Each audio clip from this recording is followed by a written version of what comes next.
Shalom. Shalom Aleichem, Beshem Mashiach, Shalom di dalam nama Tuhan kita Yesus Kristus, sumber damai sejahtera buat kita semuanya. Kita bertemu kembali di dalam program Heart Sayings of Jesus. Dan Bapak Ibu, kali ini kita akan berbicara tentang salah satu ucapan Yesus, yaitu janganlah pergi, jangan pergi kepada orang kafir. Apa maksudnya, saudara? Ya, ini sebuah kalimat yang cukup menohok saat itu. Dan mari kita berdoa sebelum kita berbicara mengenai ayat ini ya. Terima kasih Tuhan, kami bersyukur kiranya Allah Roh Kudus menyingkapkan kebenaran buat kami semuanya, supaya kami memahami setiap konteks di balik sebuah kalimat dari Tuhan Yesus. Terima kasih ya Tuhan, terangi kami firman-Mu pelita bagi kaki kami, firman-Mu terang bagi jalan kami. Di dalam nama Tuhan kami Yesus Kristus kami berdoa, haleluya, amin. Nah Bapak Ibu, mari kita buka teksnya terlebih dahulu ya. Di dalam Injil Matius pasal yang ke-10 ayat yang ke-5 dan 6. Kita buka sama-sama dan kita baca. Injil Matius pasal yang ke-10 ayat 5 dan 6. Yesus mengutus ke-12 rasul. Ke-12 murid itu diutus oleh Yesus dan ia berpesan kepada mereka, janganlah kamu menyimpang ke jalan bangsa lain atau masuk ke dalam kota orang Samaria, melainkan pergilah kepada domba-domba yang hilang dari umat Israel. Ayat 7, pergilah dan beritakanlah kerajaan sorga sudah dekat. Sembuhkanlah orang sakit, bangkitkanlah orang mati, tahirkanlah orang kusta, usirlah setan-setan. Kamu telah memperolehnya dengan cuma-cuma, karena itu berikanlah pula dengan cuma-cuma. Bapak Ibu Saudara-saudari, ketika kita membaca teks tadi, kelihatannya kok kontradiktif dengan kalimat Yesus sendiri, ya, yang mengatakan bahwa Injil Kerajaan Sorga ini harus dibawa kepada seluruh bangsa, ya, dari Yerusalem, Yudea, Samaria sampai ke ujung bumi. Bahkan amanat agung pun mengindikasikan itu buat kita, bukan? Tetapi kenapa di ayat ini Yesus sendiri berpesan kepada murid-muridnya untuk tidak pergi ke bangsa lain, ya, ataupun masuk ke kota orang Samaria? Bukankah Yesus sendiri ketemu dengan perempuan Samaria itu, lalu kemudian terjadilah pertobatan di desa Samaria? Kita lihat peristiwa itu bukan dalam Yohanes pasal yang keempat. Tapi mengapa saat itu Yesus ucapkan statement ini? Ya, pergilah hanya kepada domba-domba yang hilang dari umat Israel. Apa maksudnya, saudara? Mengapa kalimat-kalimat kontradiktif seperti ini ada di Alkitab kita? Apa maksud Yesus? Kita harus sadari dulu, kita harus lihat dulu, saudara. Ya, alasan-alasan di balik kalimat ini. Ya, karena setiap statement itu ada konteks behind the skin-nya.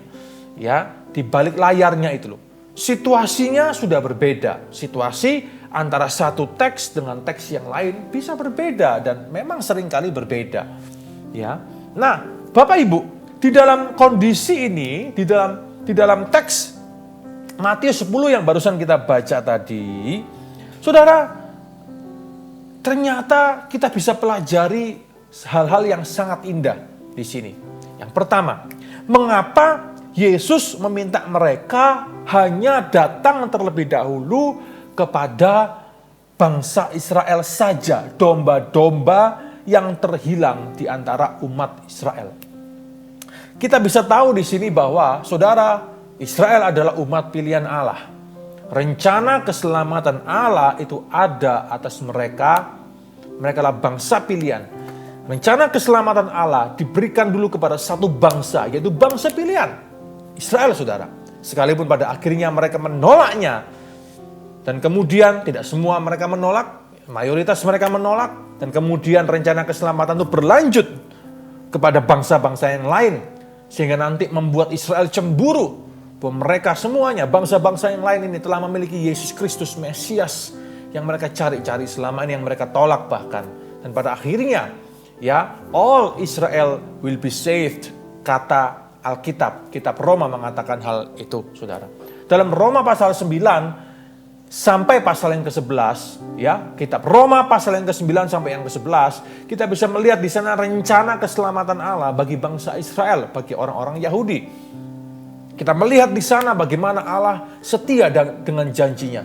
Rasul Paulus menuliskan di dalam pewahyuan Roh Kudus Bagaimana Allah akan bekerja pada akhirnya, saudara, untuk menyelamatkan semua bangsa Yahudi. All Israel will be saved.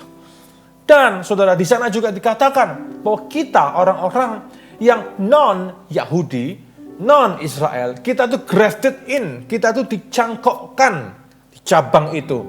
Ya, bahwa Allah mengasihi umat pilihannya. Yang pertama, saudara, Allah tetap melanjutkan karyanya, Allah tetap melanjutkan perjanjiannya bagi Israel, tetapi juga Allah mengasihi gerejanya, orang-orang non-Yahudi. Bahwa keselamatan bukan hanya bagi bangsa Yahudi, melalui bangsa Yahudi, tetapi keselamatan untuk bagi seluruh bangsa di dunia ini, bagi semua suku, kaum, bangsa, dan bahasa. Sehingga kita hari ini, yang non-Yahudi, telah memiliki Kristus sebagai Mesias dan Juru Selamat kita. Itulah harta yang paling berharga. Nah, saudara, hal yang pertama yang bisa kita pelajari, yaitu hal tersebut, bahwa Israel adalah bangsa yang telah dipilih dan mendapatkan tempat yang sangat khusus. Dipilih sebagai agen penyelamatan Allah yang menerima jalan keselamatan yang pertama kali. Dan perjanjiannya tidak pernah dibatalkan oleh Allah. Banyak orang berkata bahwa sekarang gereja telah menggantikan Israel. Ya, Israel telah tidak setia. Allah membuang Israel dan kemudian gerejalah sekarang yang menggantikan Israel. Saudara, paham-paham tersebut tidak benar. Ya, paham-paham tersebut akan memutus gereja dari akar iman Ibraninya, Judeo-Christian faith. Ini penting sekali. Merajut kembali akar iman Ibrani. Penting sekali untuk dilakukan dengan sangat-sangat benar, sangat-sangat tepat. Tidak perlu jatuh ke titik ekstrim, tetapi sangat benar dan sangat tepat untuk kita memulai hal itu. Saudara, kenapa? Dalam sebuah bukunya, John D. Gar mengatakan, saudara, dalam sebuah bukunya yang luar biasa yang berjudul Our Lost Legacy, ya, Christian Hebrews Heritage, mengatakan, saudara, bahwa tanda pemulihan gereja di akhir zaman adalah Roh Kudus mulai menggerakkan hamba-hambanya. Roh Kudus mulai menggerakkan orang-orang Kristen untuk mulai memikirkan ulang ajaran-ajarannya, memikirkan ulang doktrin dan dogma-dogmanya, dan mulai ditarik kehausan dan kerinduan untuk merajut kembali sampai ke dalam akar iman Ibraninya. Kekristenan itu lahir dari rahim Yudaisme, saudara, dari agama Yahudi. Yesus pun adalah orang Yahudi, murid-murid Yesus adalah orang Yahudi. Tetapi seolah-olah, saudara, di dalam perkembangan sejarah gereja, ya, tiba-tiba kekristenan seolah-olah lepas dari akar iman Ibraninya, dan memang itu faktanya. Sehingga kemudian semua pengajaran, semua sistematika, doktrin, dan semua hal yang ada, liturgi dan sebagainya, seolah-olah tidak lagi memperdulikan akar imannya. Ya. Dan itu yang Tuhan mau pulihkan hari-hari ini. Tuhan mau pulihkan gerejanya untuk kembali merefer semuanya secara kontekstual, diselaraskan di dalam akar iman Ibraninya. Mungkin kita tidak secara liturgis, kita tidak melakukan hal-hal yang dilakukan oleh orang-orang, saudara-saudara kita, orang-orang Yahudi. Tetapi secara pemaknaan Alkitab ya, hal-hal yang harus kita mengerti di dalam pembacaan Alkitab, firman-Nya, itu akan sangat terbuka ketika kita mulai memahami our Judeo-Christian faith root, akar iman Ibrani kekristenan, saudara. Dan ini yang Tuhan sedang kerjakan hari-hari ini. Itulah mengapa ini juga yang terus kami usahakan untuk menyatakan kebenaran, khotbah, pengajaran sesuai dengan apa yang Alkitab katakan di dalam akar iman Judeo-Christian faith yang kontekstual, yang lurus dan benar. Saudara, yang kedua, ya, mengapa murid-murid hanya diminta di dalam Israel saja, nggak perlu keluar dulu? Saudara, karena mereka belum dipersiapkan untuk memberitakan Injil keluar dari daerah Israel. Mayoritas murid-murid Yesus adalah orang-orang Yahudi, betul semuanya, tetapi mereka belum sampai di dalam sebuah tingkat pendidikan yang memungkinkan mereka untuk bertemu, saudara, dengan kondisi real pada zaman itu, yaitu di dalam kondisi konteks budaya Helenis, budaya Yunani kuno. Karena persiapan pendidikan mereka tidak sampai ke sana, kira-kira demikian. Butuh orang-orang seperti Rasul Paulus lah, Rabi Shaul atau Rasul Paulus, yang datang ke daerah-daerah itu, daerah-daerah baru itu, daerah orang-orang Yunani, yang penuh dengan filsafat-filsafat Yunani, dan mereka bagaimana menjembatani Injil Kristus datang kepada daerah-daerah yang semacam itu dalam alam pemikiran yang seperti itu. Itu adalah keahlian Rasul Paulus. Kenapa? Karena tingkat pendidikannya mumpuni, saudara. Karena Rasul Paulus memiliki kemampuan di dalam pendidikan ilmu Torah, tapi juga dia punya kemampuan di dalam retorika Helenisme. Dan persiapan pendidikannya memampukan dia untuk masuk ke dalam dunia, menyebarkan Injil kepada bangsa-bangsa yang non-Yahudi. Apa maksud Tuhan? Apa yang dia mau katakan kepada kita? Bapak, Ibu, Saudara-saudari, persiapan itu penting. Itulah mengapa sebagai anak Tuhan, sebagai orang Kristen, kita tidak boleh berhenti untuk belajar. Belajar itu ada dua jalur, belajar formal, belajar informal. Kalau hari ini Tuhan belum buka jalur formal, jangan pernah menyerah, jangan pernah berhenti and do nothing. Teruslah untuk belajar secara informal. Ya, terus belajar secara informal. Jangan cuma belajar lalu kemudian ambil semua dari Google dan kemudian Anda anggap itu semuanya kebenaran. Padahal juga ada banyak hal yang harus kita perbandingkan terlebih dahulu. Oleh karena itu, betullah sebuah kata-kata hikmat kuno orang-orang Ibrani yang berkata, Asyeh leka raf. Ambillah bagimu seorang guru. Kita perlu mentoring. Mengapa mentor itu penting, Bapak, Ibu, Saudara-saudari? Karena kita akan dibimbing untuk memahami kebenaran secara utuh. Oleh karena itu, datang kepada gembala saudara mungkin, datang kepada para pemimpin yang ada di gereja yang mempunyai kemampuan di dalam hal-hal tersebut. Ini penting sekali.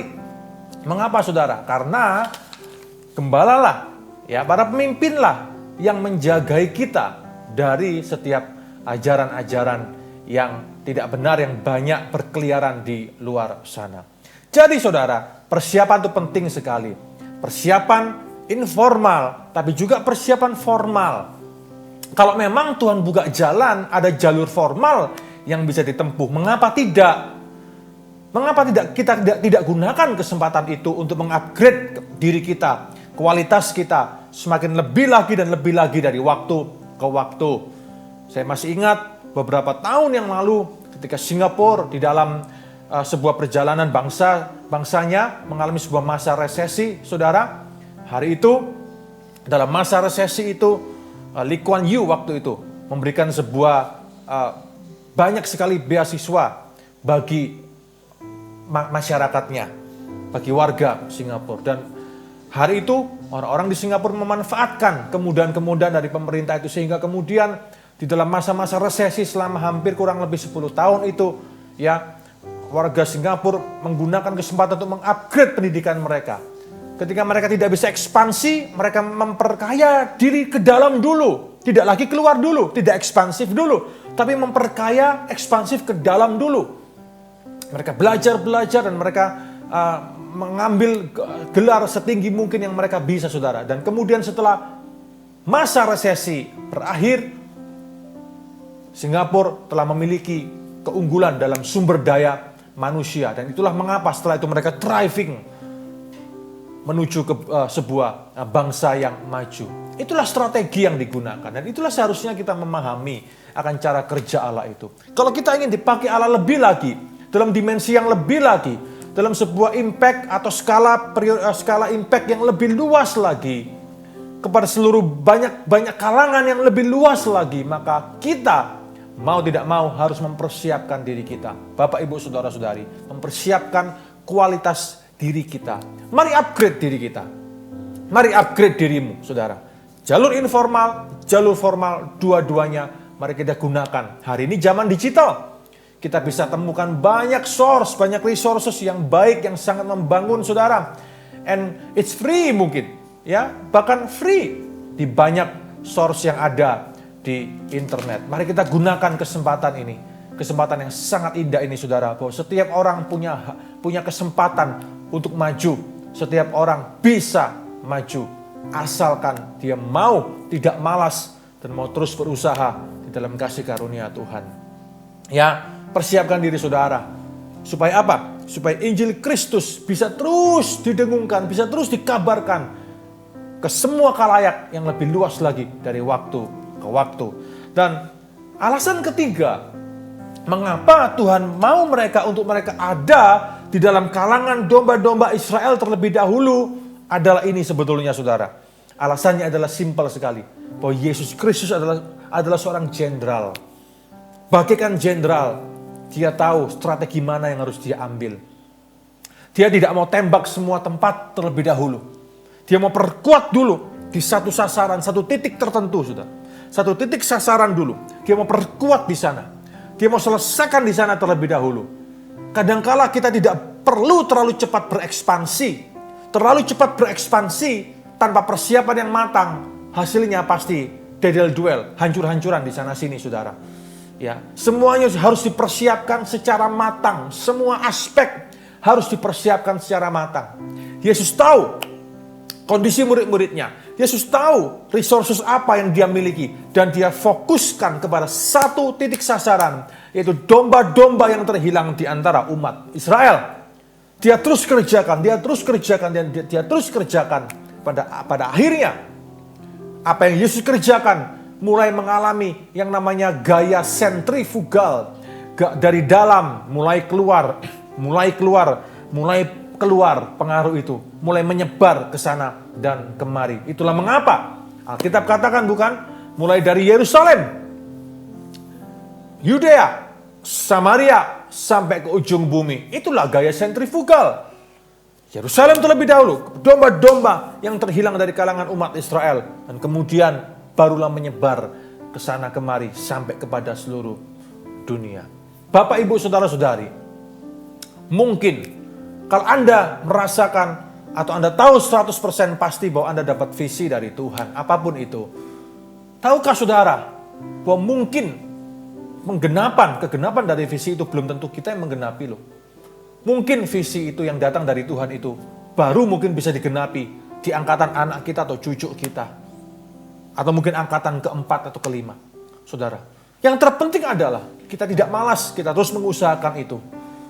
Ya, dan terus betul-betul dengan hikmat mengerjakannya. Tidak asal ya sikat kanan, sikat kiri. Tidak asal lakukan ini, lakukan. Semuanya dilakukan lalu kemudian tanpa fokus, tanpa sasaran yang jelas saudara. Semuanya pokok dilakukan, semuanya dikerjakan dan kemudian semuanya nggak selesai. Kita tidak bisa dengan cara seperti itu. Harus punya strategi dalam segala sesuatu. Satu dulu dikerjakan, yang kecil dibesarkan dulu. Dan kemudian mulai mengalami gaya sentrifugal. Perlahan tapi pasti untuk menyebar bagi kemuliaan nama Tuhan. Itulah gaya Yesus sebetulnya. Itulah cara Yesus. Itulah alasan Yesus mengapa dia minta murid-muridnya untuk fokus terlebih dahulu kepada domba-domba di kalangan umat Israel. Bapak Ibu Saudara, 3 hal yang kita pelajari saat ini. Yang pertama, kita memahami bahwa Israel tidak pernah ditolak oleh Allah. Israel tetap adalah biji mata Allah. Dan kita orang-orang yang non-Yahudi, grafted in, kita dicangkokkan. Dan kita bersama-sama adalah umat kepunyaan Allah. Kita bersama-sama dengan saudara-saudara kita orang-orang Yahudi adalah umat yang disayang oleh Allah. Kita adalah biji mata Allah. Yang kedua, dari ayat ini kita bisa belajar satu hal bahwa persiapan itu sangat penting. Persiapkan dirimu, isi terus dirimu. Jangan pernah malas untuk belajar. Terus isi diri saudara. Persiapkan dirimu. Karena engkau tidak tahu kapan waktunya pemakaian Allah akan terjadi, bukan? Karena engkau tidak tahu mungkin siapa yang akan kau hadapi di depan. Semua persiapan-persiapan yang engkau lakukan, yang engkau terima, itu pasti berguna. Pasti berguna. Pasti akan Tuhan pakai untuk pekerjaannya yang akan dinyatakan untukmu di masa depanmu. Yang ketiga, saudara, yang bisa kita pelajari adalah kita harus betul-betul bergerak dengan strategis. Kita tidak boleh asal buka kanan kiri, asal tembak kanan kiri.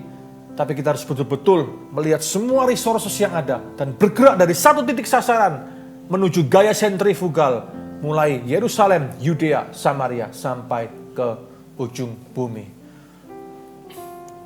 Think globally, act locally.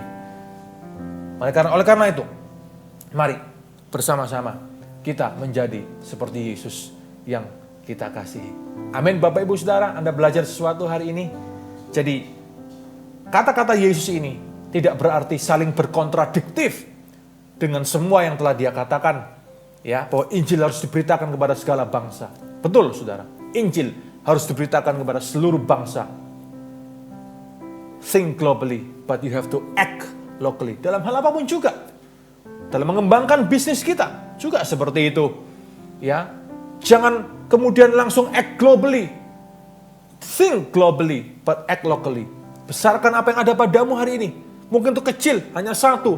Besarkan itu, tanggung jawab dengan itu. Belajar, Saudara. Satu persatu. Kemudian akan membesar. Jangan buka kanan kiri lalu semuanya nggak jadi, hancur semuanya.